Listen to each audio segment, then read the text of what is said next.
If you're seeing this reading, I believe we cross paths for a reason, because I don't believe there's such a thing as coincidences. So, my name is the Page of Pentacles. My only accounts are listed above. If you wanted a personal reading from me, you would have to DM me. I would not reach out first.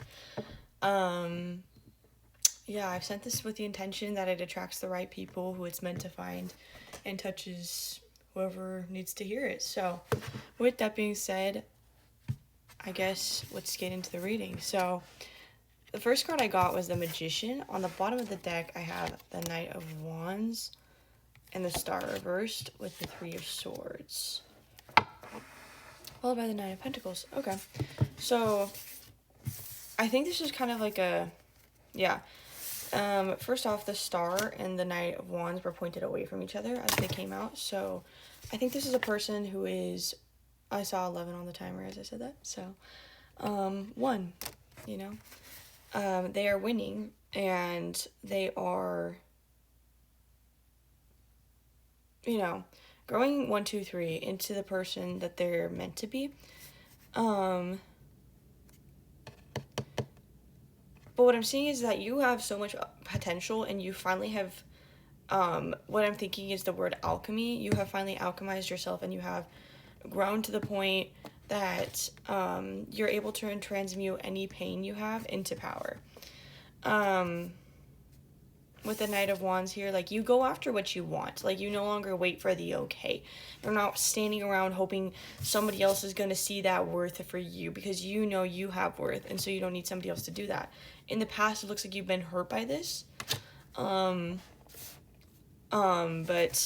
because it's like, it hurts. Like, why can't somebody see the worth that I see in myself, or that I'm supposed to see in myself? Which is hard, but, like, eventually, like, and it was when I'm being drawn to down here with the snail at the bottom of here, kind of can see it, is it's like it was slow work, but so worth it. Because now you're standing in abundance, you're ready to move into the next chapter of your life, and you have like this, you have this something unshaking that nobody can take away. You have hope. You have belief in yourself, because your belief isn't determined by the people around you. It's determined by something intrinsic, which is something that nobody can take away, because nobody can strip you of that unless you do.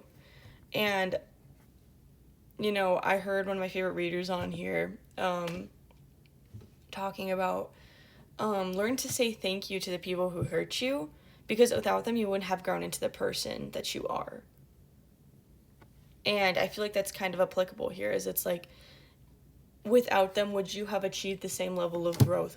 Would you know how to be that kind of person, like, who's able to be there for other people?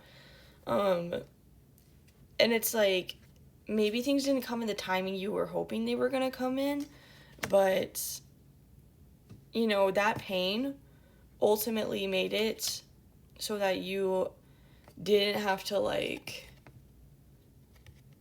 what I'm hearing is throw shit at the wall and see what sticks. It kind of directed you and navigated you to just the right path, which is, like, you know, not like the most popular take on things that happen to you. Shit happens, I guess, if you will.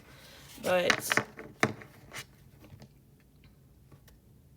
it does happen, and everything happens for a reason. So, because would you be who you are today without those things? You know?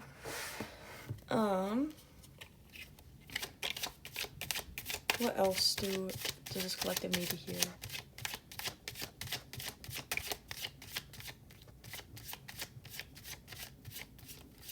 It's buried in there wherever it is.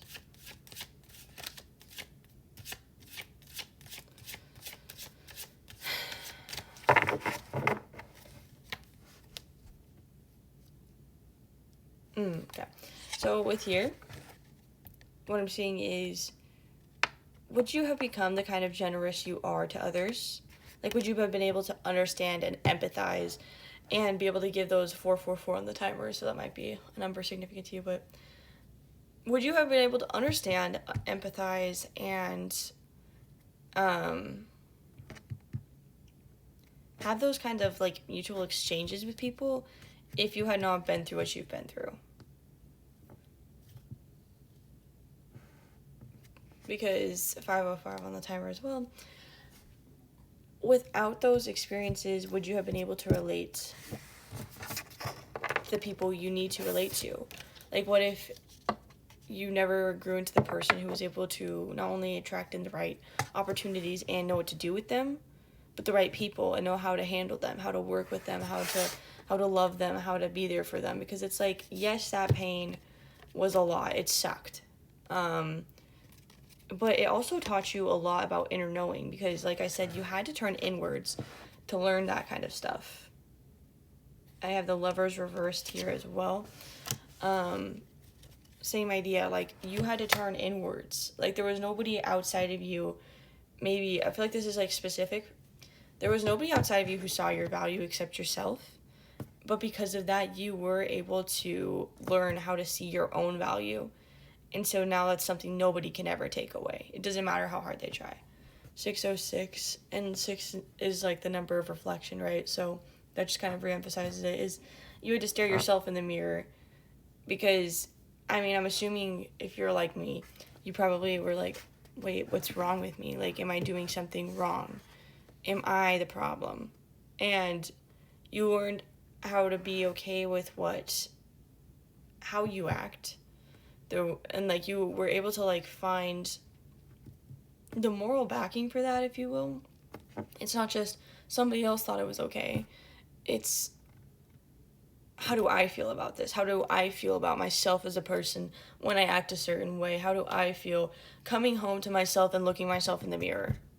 Like, at the end of the day, because, you know, you're gonna be born alone, you're gonna die alone, was what I heard somebody say. And so you might as well be your own perfect partner, right?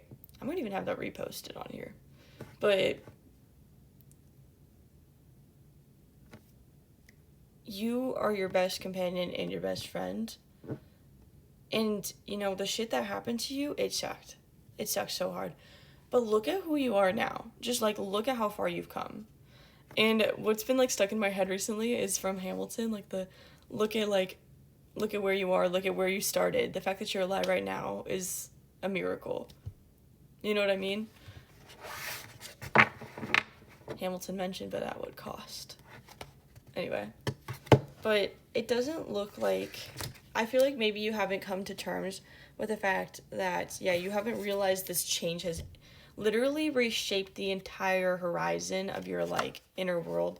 So it's harder for you to understand that, like, you're not in the slack mindset anymore. In fact, things are coming in for you as they're meant to. But you still haven't, like, kind of realized this. So with the 9 of Cups reversed, it's kind of like, I feel like the universe is saying, I need you to stop, take a pause, and count your blessings. And I know it sounds so silly and so dumb. You just need to, like, just take a moment. Where are you right now? Where have you wanted to be? Look at how far you've come. And it's like, this was no, like, easy feat. This wasn't just something that was done. Like, this was something that really put you through the trenches with the Sun reversed.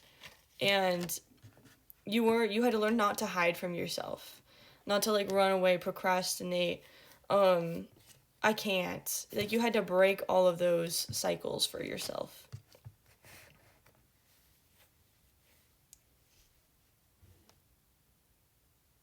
And it's, like, potentially, yeah, you had to, like, learn there is a time when you no longer are in this space.